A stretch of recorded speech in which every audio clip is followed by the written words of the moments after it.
యేసు ఒకసారి తన శిష్యులతో కలిసి యెరూషలేము పట్టణమునకు వెలుచుండెను. సమరయ గలీలియా మార్గమధ్యలో ఒక గ్రామమునకు వచ్చెను. అక్కడ 10 మంది కుష్ఠురోగులు యేసుప్రభువును చూసి ఆయనకు ఎదురుగా వచ్చి దూరముగా నిలబడి, యేసుప్రభువా, మమ్మును కరుణింపము, మమ్ములను శుద్ధులుగా చేయము అని కేకలు వేసిరి.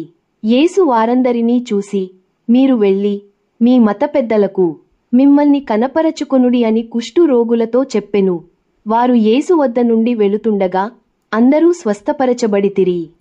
ఆ 10 మందిలో ఒక్కడు మాత్రము వెనుకకు తిరిగి యేసు వద్దకు వచ్చి గొప్ప శబ్దముతో ఆయనను పొగడుతూ మహిమపరుస్తూ ఆయన పాదముల వద్ద సాగిలపడి యేసుకు కృతజ్ఞతాస్తుతులు చెల్లించెను.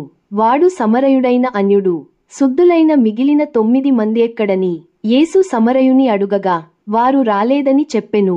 యేసు అతనిని చూసి, నీ విశ్వాసము నిన్ను స్వస్థపరచినది, నీవు మీ ఇంటికి వెళ్ళమని చెప్పెను.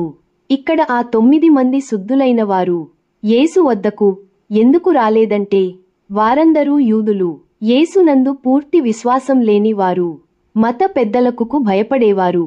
సమరయుడు అన్యుడు, దేవుని యందు పూర్తి విశ్వాసము గలవాడు. యూదులు సమరయులను దేవాలయంలోనికి రానివ్వరు, ఆలయ పెద్దలతో కలవనివ్వరు. అందుకే సమరయుడు యేసు వద్దకు తిరిగి వచ్చాడు.